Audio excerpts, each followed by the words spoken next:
Блаженнейший митрополита Киевской Украины, да поменет Господь Бог во царстве Своем всегда, ныне и присно и во веки веков. Святейшие патриархи, пресвященный митрополит, архиепископ, епископы православные, весь священнический, диаконский, монашеский чин и предцерковный, богоустроители, богоукрасители ктитора святого храма сего, всех труждающихся, поющих, предстоящих и молящихся во святем храме всем, вас, всех православных христиан, да помнит Господь Бог во царстве Своем, всегда ныне и присно и во веки веков.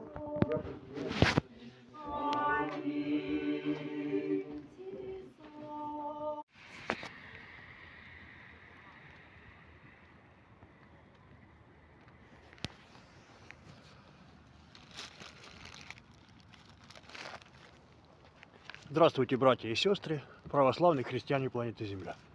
Сегодня у нас воскресенье, 14 декабря, 25 год. Видите, храм этот на Корчеватов, ребята, у нас маленький тут. Сами строили люди. Украина, город Киев, 16 раз продленное военное положение, ребята. Ходил сегодня в этот храм на Корчеватом, исповедался, причастился, ребята.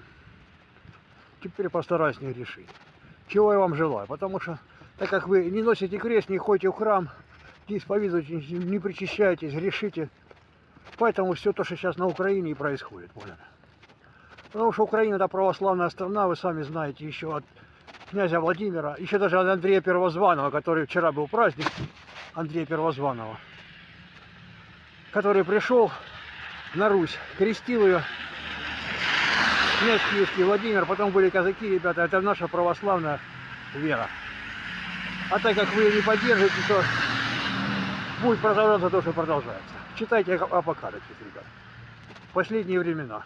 Чем меньше будете ходить в храм, молиться, исповедоваться, причащаться, тем больше будет у вас неприятностей. Вот так. И соблюдайте заповеди, ребята. Помните еще. 4-я заповедь. 6 дней работай, а 7-й день отдавай Богу. И 6-я заповедь, ребята. Не убей. Потому что кто убьет, попадает прямо в ад. Харьков рулит, ребята. Будем жить. Ура. Слава Иисусу Христу.